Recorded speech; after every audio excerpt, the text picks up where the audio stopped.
Welcome, everyone, to Care Answered's webinar, There's No Place Like Home. We have lots to talk about. My name is Nicole Christensen. I am the president of Care Answered, providing patient advocacy and care coordination. We navigate people through the healthcare system, especially older adults and their families. I am also the proud founder of Answers for Care, the one-stop shop for premier senior care providers, in which all of our presenters are a member of. So we have a powerhouse of presenters today, and I'm really excited to get started and get going. So without further ado, let me introduce them and let you know a little bit about what we're going over today. Because quite honestly, with these four people, we could be talking for days and get oodles of information. But these are the topics that we're going to go into today. So we're going to talk about the difference between assisted living and skilled nursing, and Adam will be talking about that a bit. We'll be speaking about how memory care is different, and Mike will be talking a little bit about that. And then Therese will be talking about different kinds of care we get in assisted living, potentially. And then Maura will be talking about what independent care is, or independent living, I should say, is, and what that can mean for folks. So there are so many places to call home.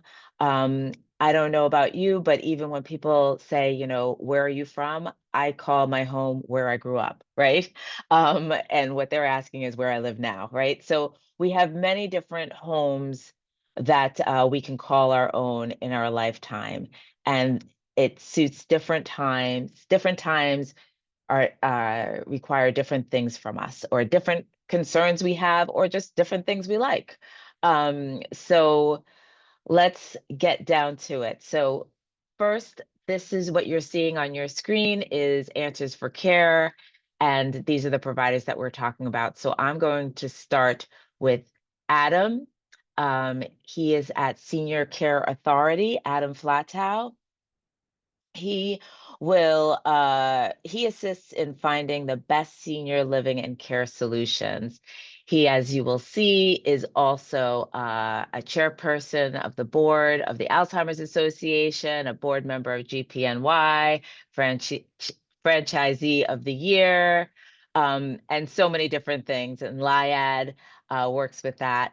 So again, we have all powerhouses here.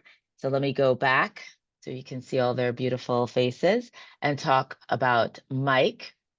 So Mike is from Assisted Living Locators, and they are the local experienced advisors helping select the best fit for Long Island assisted living, memory care, and independent living. And he is a certified senior advisor as well, and a top advisor at Assisted Living Locators from 2020 to 2025. Then we have Therese. Here she is at Oasis Senior Advisors, one call, many solutions. And they're a team of local and regional advisors, extensively trained to help seniors find the right care in their community. Um, and they are there. Can everybody hear me? Because somebody's put in the chat. Let's see.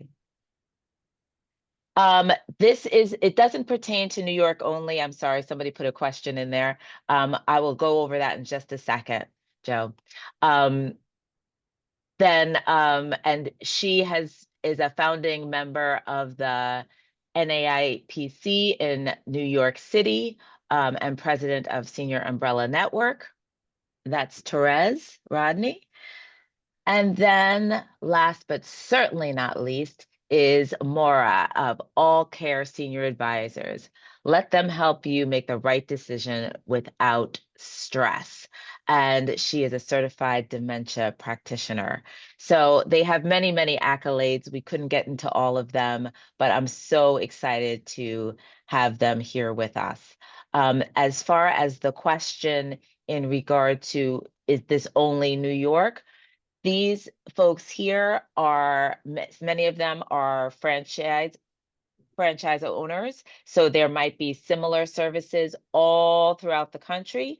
But what we're going to be talking about is all these different kinds of communities of living for older adults on Long Island, but they're everywhere. So even the information, no matter where you are, as far as memory care and assisted living and what a nursing home is and independent living, a lot of that will go to many, many states.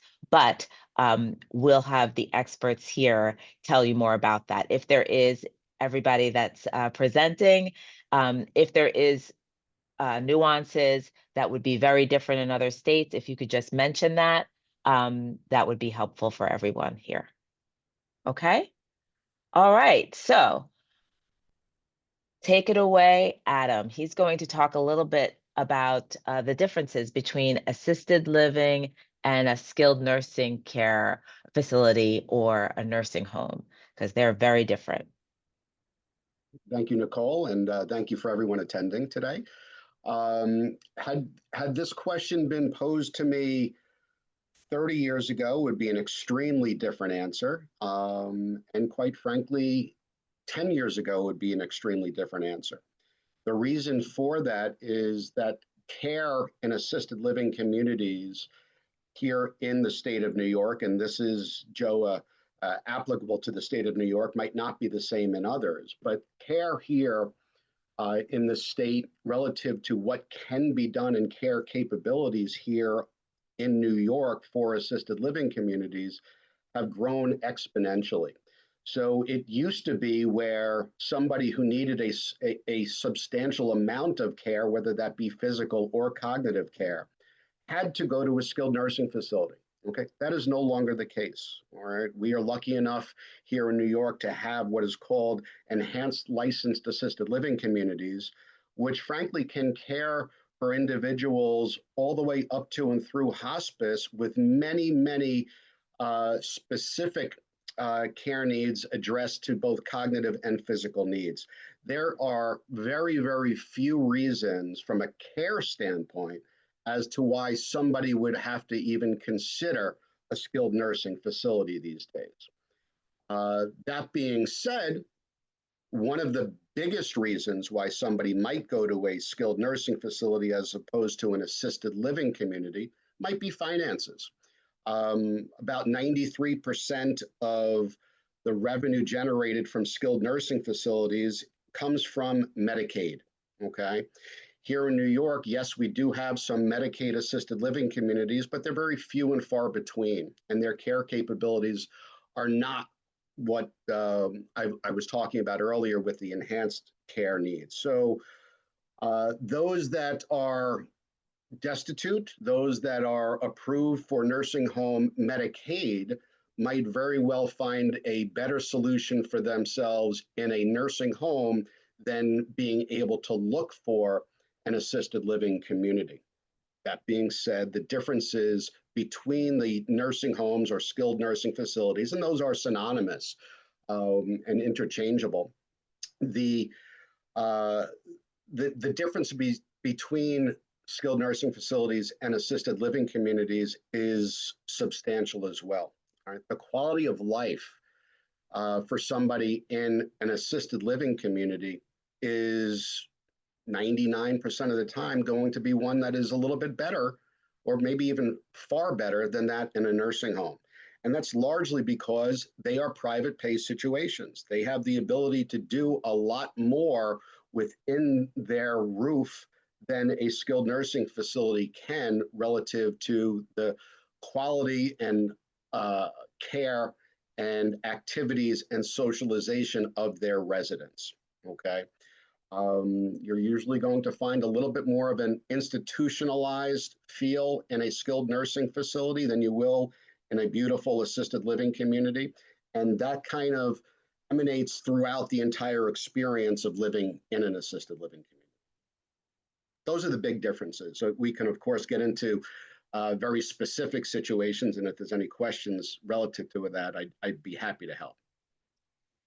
That's great. I think one of the things that I hear a lot and I'm sure you do too, all of you, is that, when we think of a nursing home or a skilled nursing facility, we think of a hospital-esque, right? They're generally a nursing station and all of those things that are very much needed, don't get me wrong, but that's the kind of feel that you think of.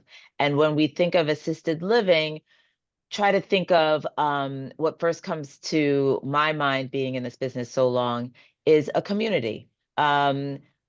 Living in potentially a senior community, having your needs addressed, various needs for various people. When we have an enhanced license, right? That means we can do nothing or we can do lots of things, right? So there's definitely a different feel. And I think there's a common thought that they're one and the same, and they are not the same. No two assisted livings are the same either. So I just want to put that out there. And there's another term, right, Adam, that was used a lot, and people had a lot of confusion, which is a adult home or an older adult home or an old age home. Mhm. Those are those are different things. Some of them don't actually exist anymore, and they're just, people call them these different words. But these are different things from each other. So I just want to kind of get all of those words out of your head when you're thinking of assisted living. Yeah, you're no, you're spot on, Nicole. And again, going back 30 years, adult home was I guess the starting point of assisted living. Okay, Mhm. where it was designed way back then to be a place for socialization and for those that are no longer desiring or able to stay in their home to live together in a communal setting and have wonderful socialization. It has evolved so much over the years that now there's a tremendous amount of care that can be provided in these enhanced licensed assisted living communities. Um, One of the problems or objections that I find, and I'm sure that the rest of the panel finds when we're talking with families about what the next step might be, what do we call our home, is many of the seniors now only know of skilled nursing facilities, only know of nursing homes. They haven't had the opportunity to visit and see a enhanced licensed or any type of assisted living community. And when they start thinking about leaving their residence, their house, they're thinking about nursing homes. And Right. unfortunately, it's not the case.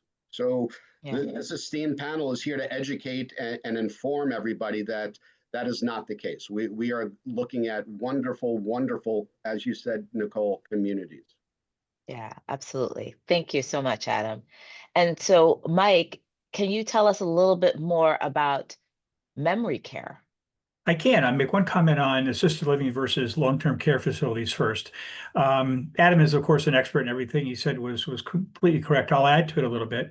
Some people are appropriate for independent or assisted living. They need help with very modest needs, say a shower twice a week. Some people are obviously folks who should be in a long-term care facility because they're on a ventilator, for example. But there is a group of people who are sort of in the middle, and you could put them in very high care assisted living or in a long-term care facility. And sometimes you're guided by their payment source.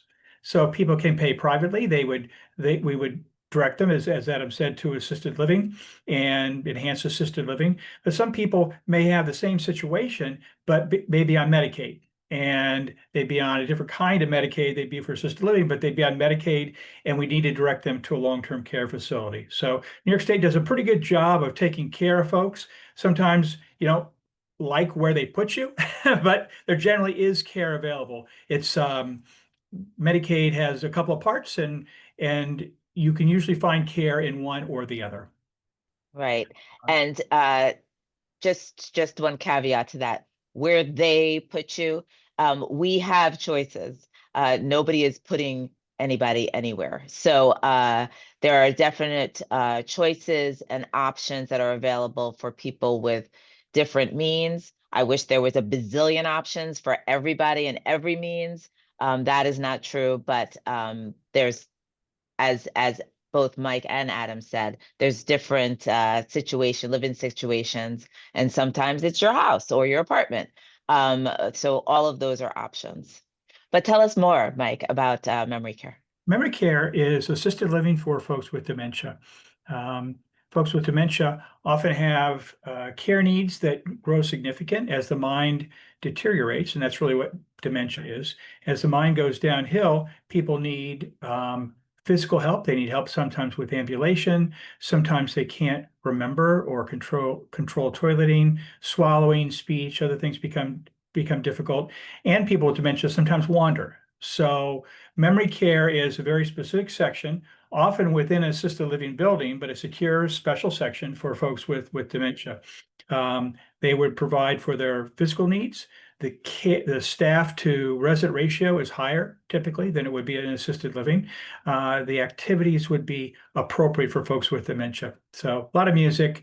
If they're going to play a word game, it would be a very simple word game. They want people to be successful in the activities they do. So certainly cleaning, laundry, activities, food, snacks, and safety. So people with dementia, they can sometimes absorb activities. They can sometimes often appreciate music more than anything else.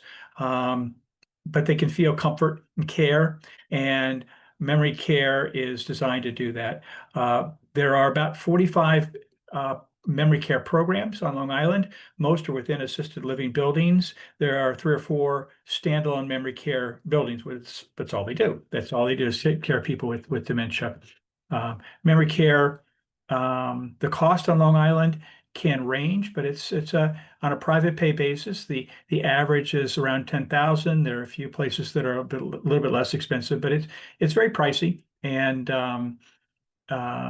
it's the most sought after type of accommodation assisted living on Long Island.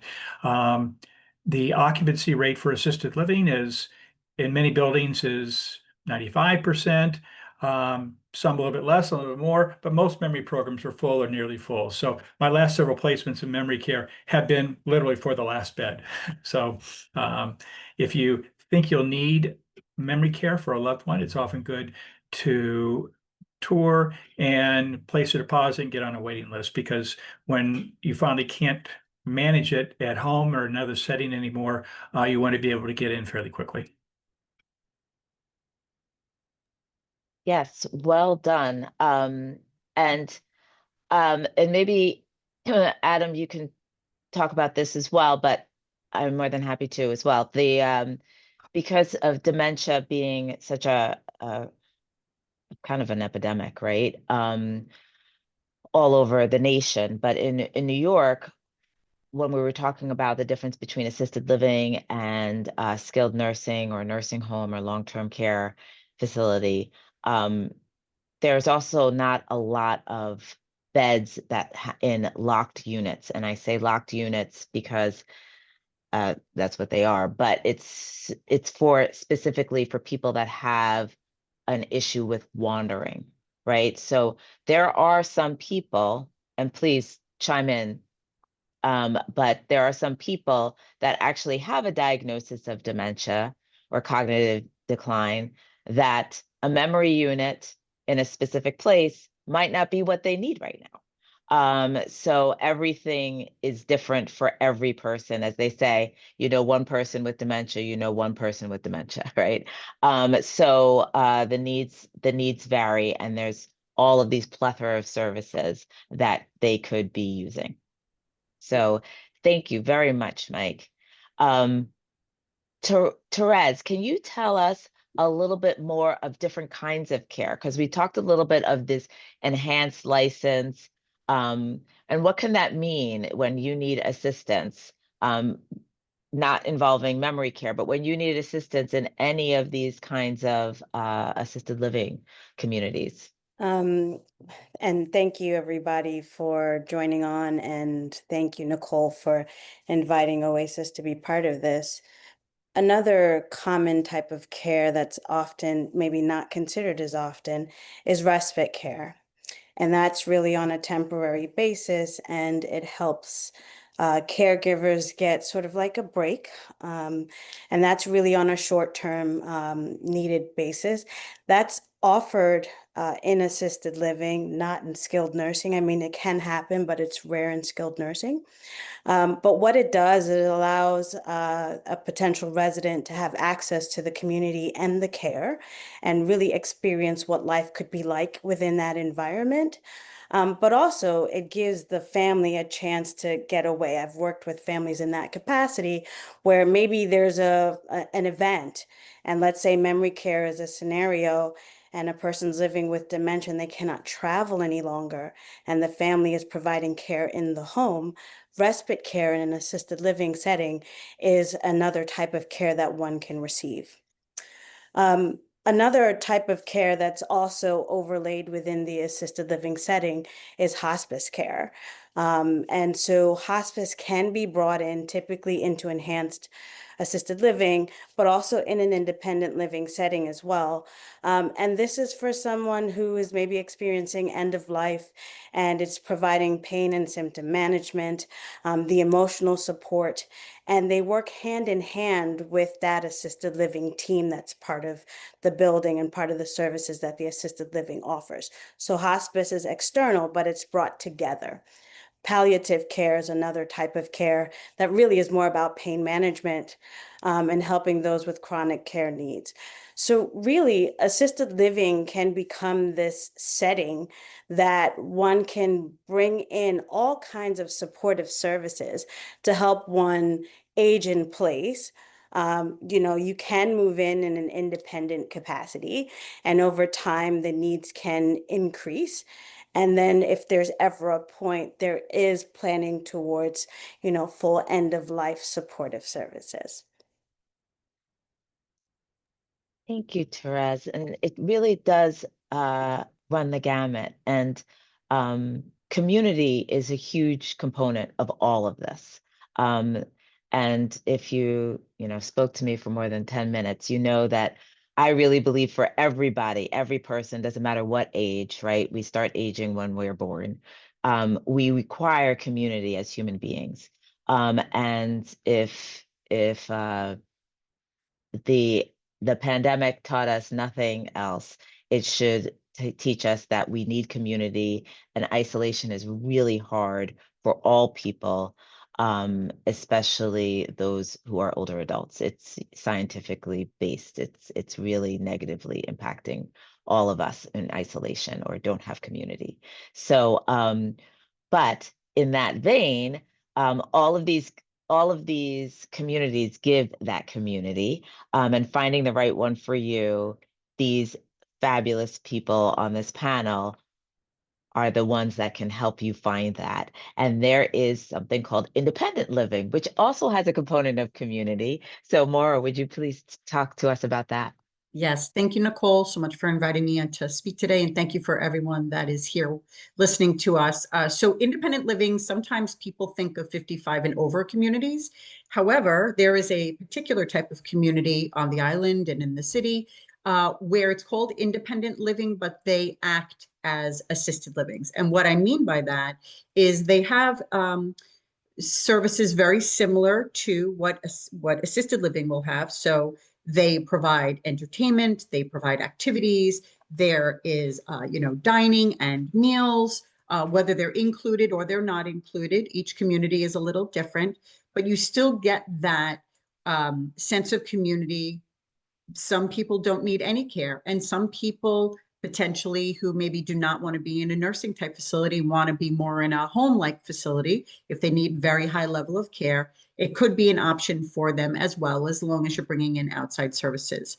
But true independent living is for individuals who do not want to be in an assisted living. They want to have the things that they have at home, so full kitchens. Usually there's housekeeping included. Laundry is usually in the apartment or on a laundry floor, but you don't have the maintenance of a home or a home ownership to have to worry about. You essentially just get up and enjoy your day and, enjoy being with your peers. a little different where there is not a license like Adam had mentioned with Enhance or Enriched. They do not have a license, so they do not provide care, but a lot of these communities will have a network of home health aides that will be able to help someone if they do need care, and they need to tap into that. So there's a lot to think about when you're looking into independent living. You know, it might be right for you today. What do you need to do in the next 5-10 years if you're still going to be in that type of a community? But there's lovely places on the island in Nassau and in Suffolk County that provide, you know, independent living type of services for individuals. And I think that's, you know, they have a lot of the similar aspects of assisted living, such as visiting doctors, physical therapy. Usually they have fitness centers or gyms or pools. So they do have a lot of amenities that they can offer where maybe an assisted living might not have as much.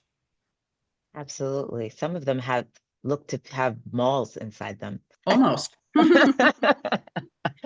They're very lovely. And the thing is that that you all brought out is that every community is different. It's just like a neighborhood, right? If you've ever had the opportunity to purchase a home, and you're like, I love the home, but you really want to also love the community, right? And so that makes a big part of what we call home.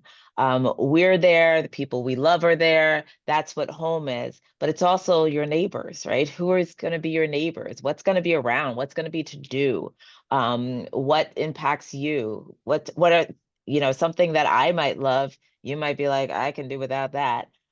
So all the communities are made up of people.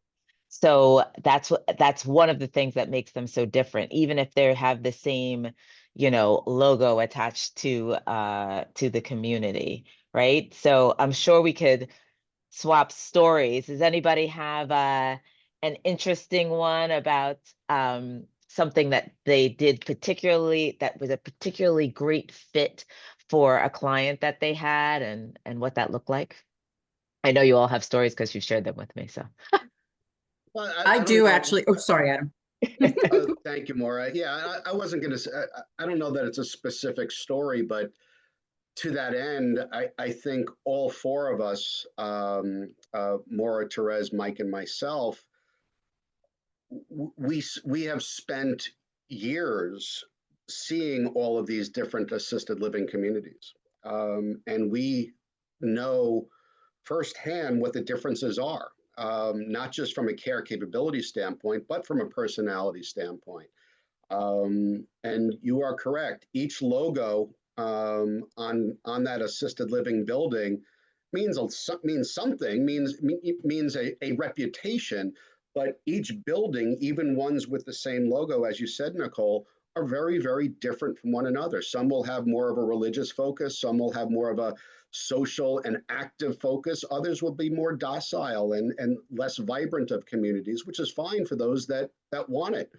And again, what each one of us bring to the table is we spend hours with each family that we work with for the sole purpose of trying to understand what is important to them. We not only get to the bottom of what their care needs are, but also what their personalities are, the type of people that they want to be, that they were, that they can be again, and the ones that they want to spend time with. So we can make this as successful of a transition as possible for that individual and for that family.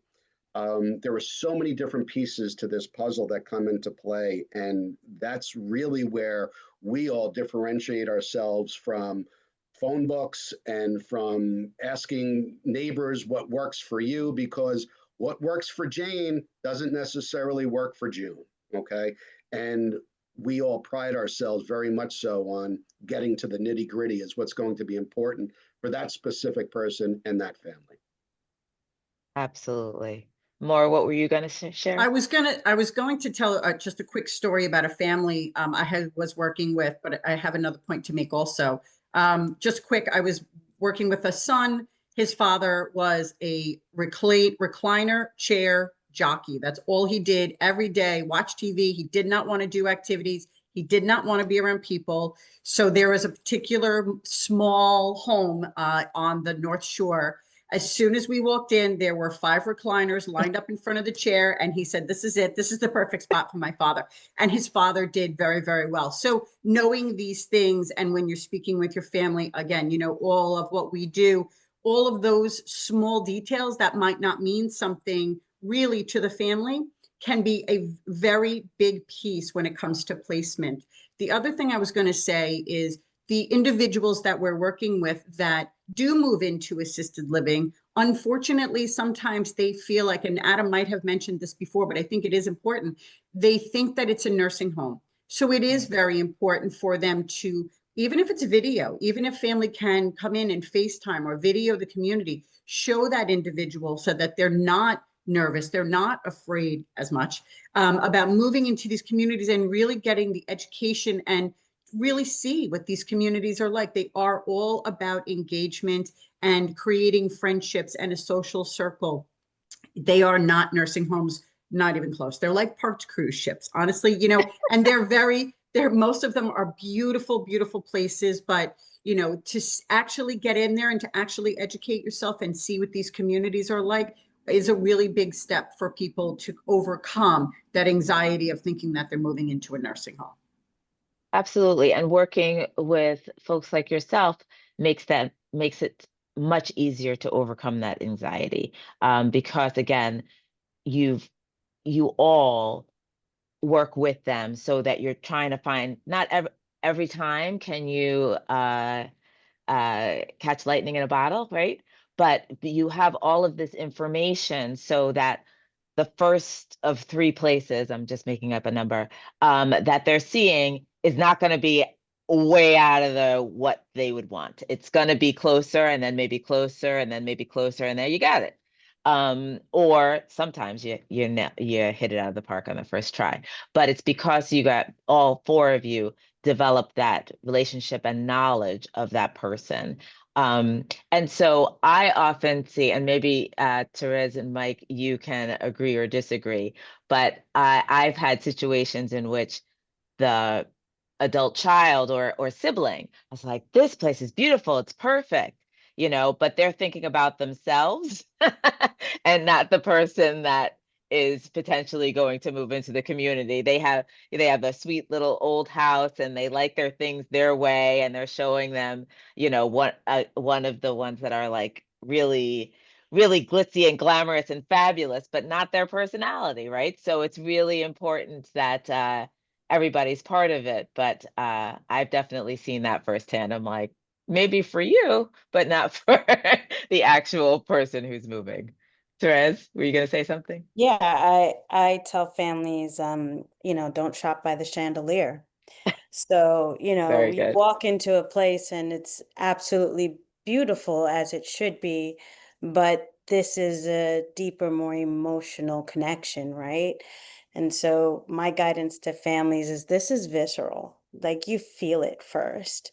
So you walk in and I can read the response. I kind of know what a family will respond to and what they won't. And so we're looking for some very basic things. Like, of course, it must be cleanly. The care staff must, you know, be happy at their roles. But at some point in our conversations, I like to shift and talk about the person who's moving in and take ourselves out of the equation and imagine, could we see them here? And I think that's the way to shift away from the chandelier and talk more meaningfully about who we're trying to support and what environment they'll thrive the most in. Just to kind of touch on some of the examples, you know, we've all helped families across different needs and spectrums. But I remember at one point I was tasked with finding a place for a low vision person. And, you know, every assisted living will provide services. They have 24-hour staffing. I mean, so that's par for the course, but the design of the space was actually critical. And I do a lot of work in Manhattan, so things are vertical rather than spread out, right? And thinking about the size of buttons And how do I know this is the floor that I need to get off on? That's the level of knowledge that we bring to the table. And so when I'm working with a family, it's not about finding more options, it's about finding the right option. So at times it's fewer, and we are focused in on the details of that place to make sure the care fit is right. Yeah, absolutely. Again, more is not more in these situations most of the time.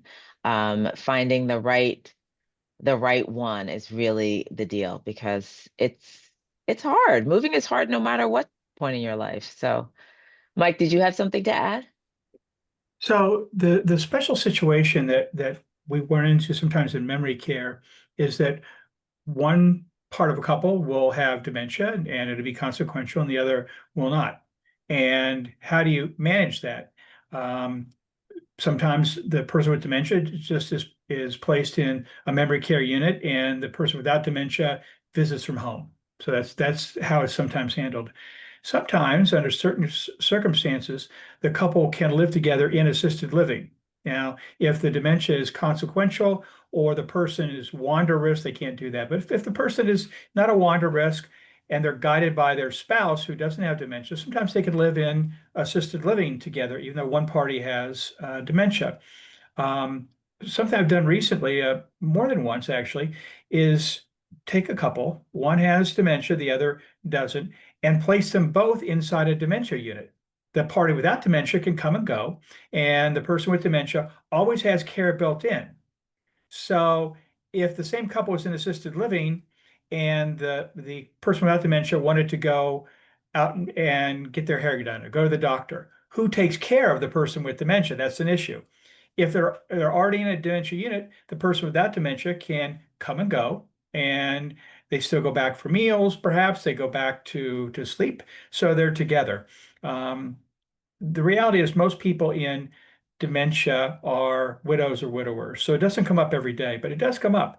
And people who don't have match cognition can still be together. Oh, and the fourth way, probably the most common way is the person without dementia will live in assisted living, and in the same building, the person with dementia will be in the dementia unit, so they can see each other and also get care. But for people who want to be together, there are a variety of ways to manage that.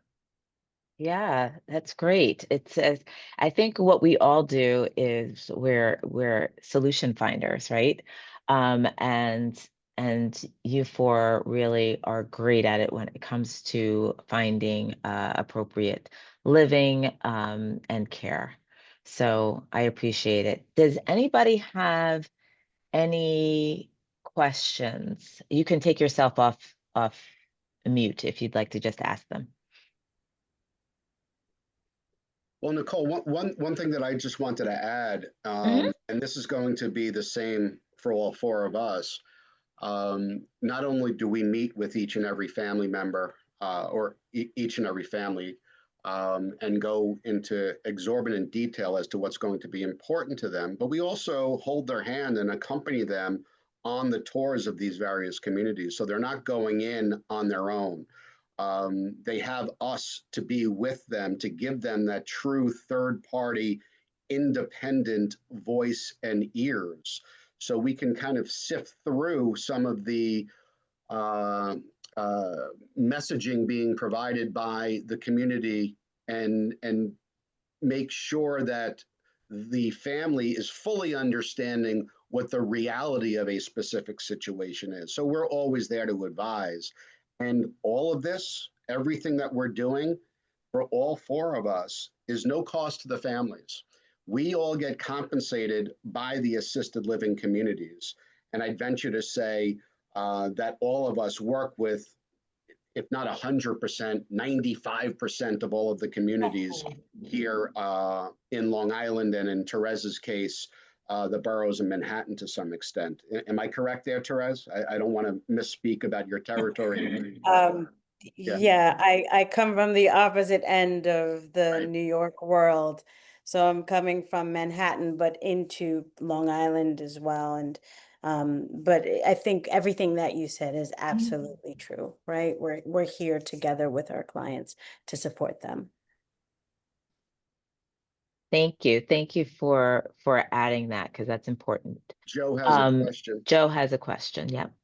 Yeah, thank you. I was just thinking, being that you seem to be so specialized in helping people in particular things and taking them in person to places, how different are you from an organization like Place for Mom? And you charge a fee, obviously, for what you're doing. I'd be happy to address that. Oh. Okay. Let think we all let me would. give an overall and then I'll have you guys go because I Go know ahead. you're chomping at the bit. So Joe, one of the things that you said with the 4 folks here, they do not charge. So they do not charge, not they charge. I just want to make sure that I heard you correctly with that. And I will say, as not, this is not what I do. I'm a patient advocate, right? And I navigate people through the healthcare system. So I am an unbiased party. So I will say that these 4 and what they do is very personalized. While my experience and my clients' experiences with A Place for Mom, at least currently, right, in the days and times that are now, is you get a lot of calls and they're not, they don't go in as deep to find out what it is that you need. And oftentimes they don't go on tours in my experience. May I add to that? Sure. So, in full agreement with what you said, the feedback that I've received is you may inadvertently use a website like A Place for Mom, and you'll get maybe 10 communities that are near where you're located. And in that inadvertent action of entering your information, those communities start calling you. And so if you get 10 communities near you, you get 10 calls back at the same time, which I think could be quite overwhelming, especially when you're just trying to gather information. The way we work at Oasis, and I would hope that all of my colleagues here work similarly, They is do. that we are listening to your preferences. So this initial conversation is actually so critical to us understanding what you're looking for. And we are protecting you in the process of that search. So rather than having 10 communities call you, we are working closely with you to identify 3, maybe 4, maybe fewer. And we are liaising with you instead of having multiple places contact you. And we are coordinating the process and the information and really filtering and organizing this information so you can make the comparisons and the decisions you need to make. So it's a significant different way of working because it's almost like your information is out in the world when you're with A Place for Mom versus when you're working with an advisor. They are navigating and guiding you through the space while protecting your privacy in your search. And if I may add just a little bit more to that, so all 4 of us have visited multiple times, day in and day out, all of the communities that we're suggesting to the families that we're working with. We've been there. I will venture to say that A Place for Mom, which is a glorified phone book, has not been to any of the communities in person. They're basing it solely on literature or websites, and that's about it. Okay. There might, of course, be some exceptions, but for the most part, their practice is not to have people on the ground in that specific area going into these communities.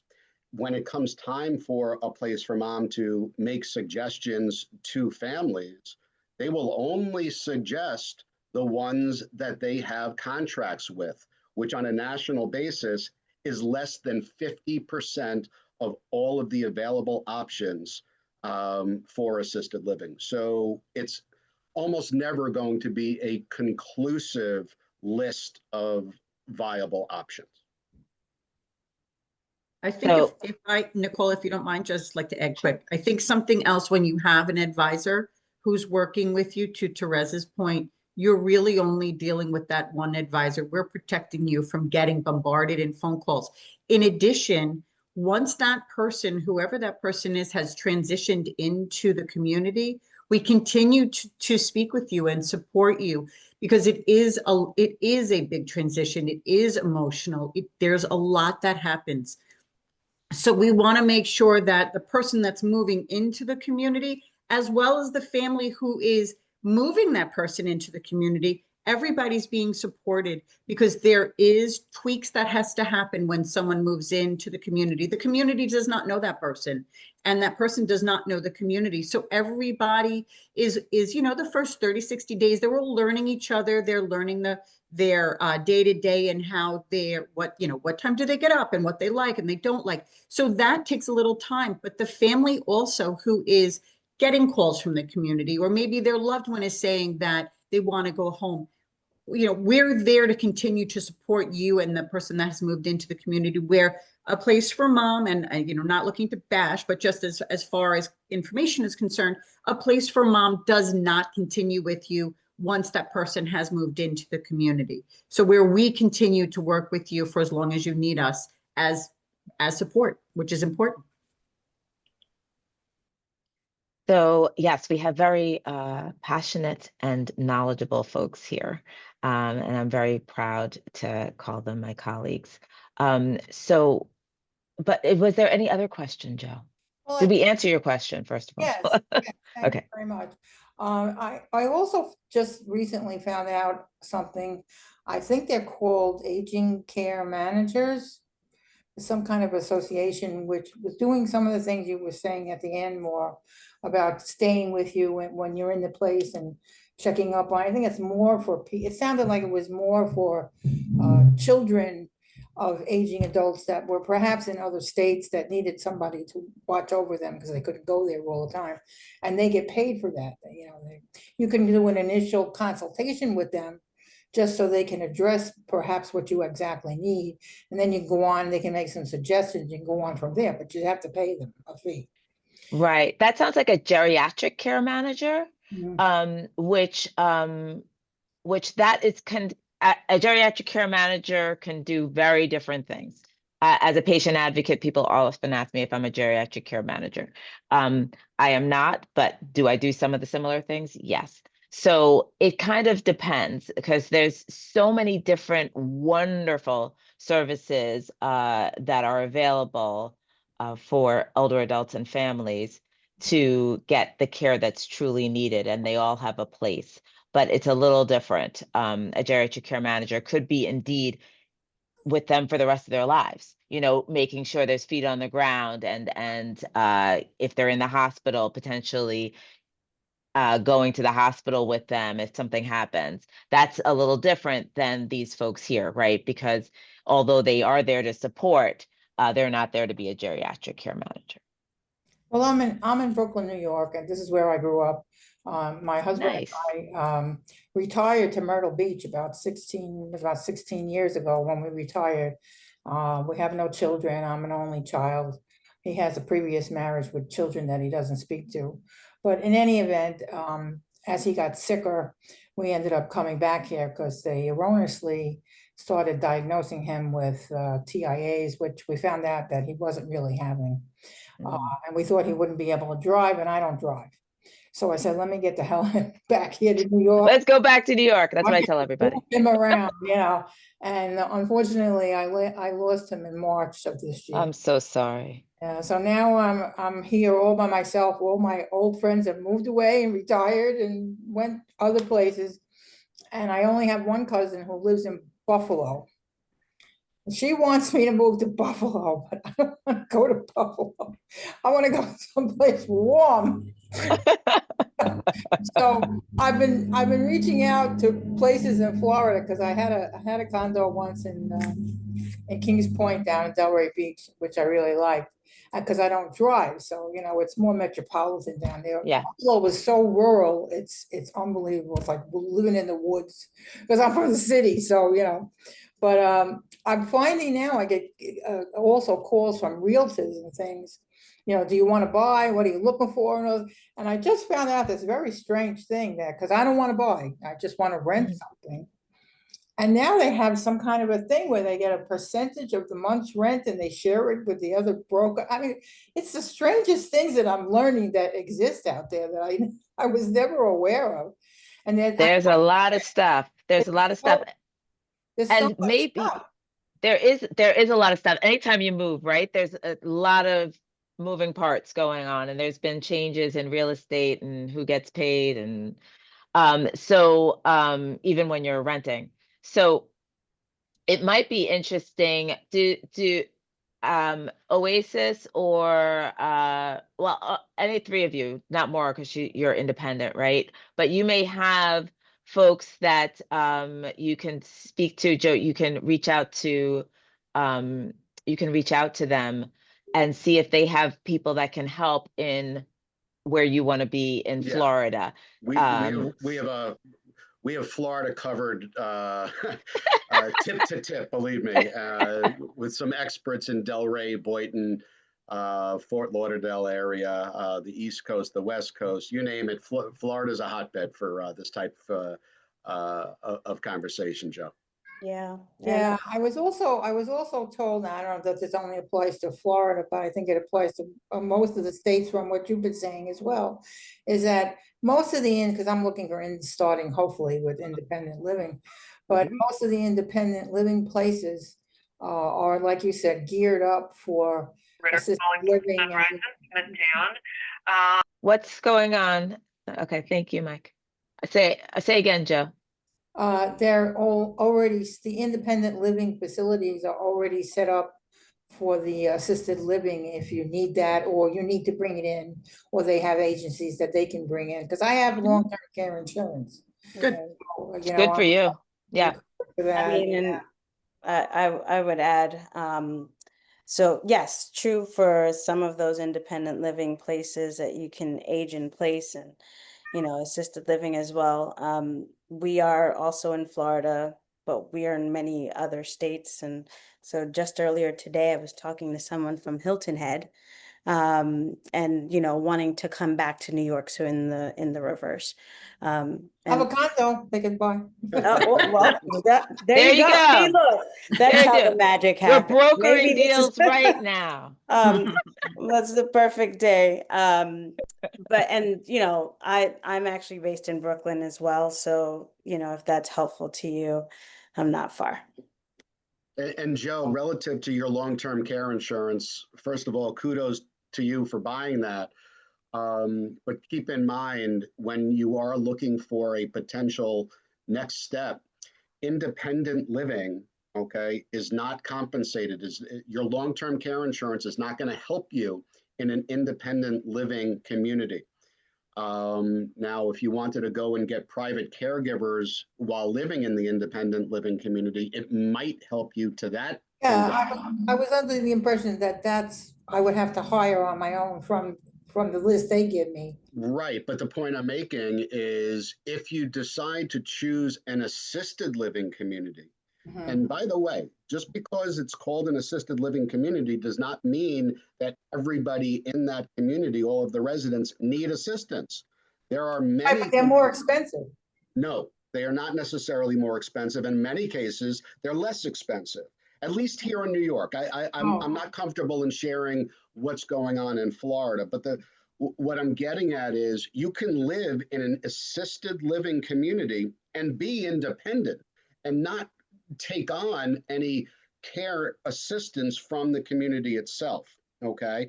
However, if you are there and you do qualify under claim of your long-term care insurance policy, the long-term care insurance policy will not only cover your care needs, but it will also cover your rent. Okay, so that's an important distinction. Depending on what kind of literally save thousands of dollars. Yeah, that's really important. So it, as I call Answers for Care, the village of senior care solutions, it takes a village. So even from getting as a patient advocate, I help people get the benefit that they deserve from their long-term care insurance, because as with most insurance, if you have the money, it's easy to get.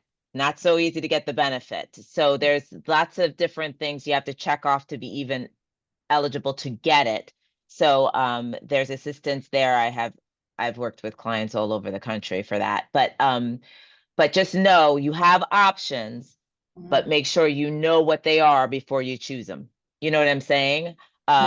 So what Adam said is true. You want to use, if you have a long-term claim that's already validated, or you just have to go through your elimination period, then maybe that's something that you do. You have home care come in, maybe you just do the assisted living, and maybe you have a 90-day elimination period, maybe you have no elimination period. It all depends on what your policy is, and that's what I look at so carefully through. But there are options out there, and now you have different folks to talk to get the real deal rather than Googling it. And really, that's what Answers for Care is there for. All of our professionals are vetted, background checked, have been around for a while, and have a really great rating. So you can't go You wrong. providing all this information, all these companies that you're all with? All these companies, so it's a little confusing. So I have Care Answered, I'm a patient advocate, and then there's a company called Answers for Care that I was showing on my screen before, which I'll show again. That hopefully you can see now. And they have, this is it. It's the Village of Senior Care Solutions, and you can put all different categories and find who you need It's not for showing up, whatever it Nicole. is. Oh, it's Nicole, not showing up? no, Okay, no. sorry, hold on. There you go. All right. So you have to, thank you, Adam. So you can look through here and find all sorts of different, or if you're just like, I don't know what the heck to do, there's so many things here. Mm. Come here and I'll give you a call and we can work it all out. That's where you're, Are That's you able to where put that they're all website there. in the chat? oh, Say again? Are you able to put the website in the chat? So. Yeah. Right. Absolutely. Let me put it in real quick. It's share. It's Answers for Care. The number 4. All right.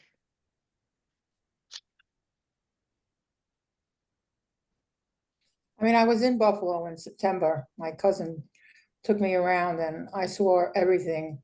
I saw all the kinds of things that were available, and you can get a one bedroom in like a senior community for as low as $1,300 a month, with some services, not a lot, but some. And yet you can get, more like an assisted living type thing for like starting at 2,500 and up, depending on the facility, and the rates go up every year. It's not, you're not guaranteed anything either, so it's pretty scary. Yeah, it is. And that's the way real estate works in all kinds. So Unless you buy that's something, true. it would be a little different, I guess, and you were in your own home. Right. But then you got to deal with mortgage and interest rates and Taxes, because your taxes. taxes go up every year. Yeah. Yep. You are correct, Joe. There are annual increases in assisted living and independent living. But guess what? There's annual increases in every type of living. So Yeah. Oh, yeah. it's Yeah. just the way it is. I mean, I had a condo in Kings Point in Delray Beach. And we had it for about 5 years. We only went there in the winters because it was too cold in South Carolina for me to stay there in the winter. Oh, you got to get warmer. Really man. want warm weather. You really need warmer weather. Yeah, and my husband used to say, over 70, I'm under 70, I'm freezing. Oh, wow. Freezing. So, but I mean, it's a nightmare what happened there, because after that last big hurricane, Yeah. all the HOAs, they're selling apartments down there for $75,000 for a 1-bedroom, and they're charging 800 and change for maintenance. Because Yeah. of the insurance rates. Mhm. Yeah, and the flood insurance and everything else. It's Yeah. crazy. But I'm going to be mindful of everybody's time. Thank you, Joe, for your great questions, and thank you all for your wonderful presentation. We'll be back. We'll take off in December but we'll be back in January with all sorts of information we need to age well. So thanks, everybody, and happy Thanksgiving. I'm so grateful for all of you, and enjoy it. Thanks, Happy Nicole. Happy Thanksgiving. Thanksgiving, Thank you, everyone. everybody. Happy Thanksgiving. Bye-bye. Bye-bye. Bye.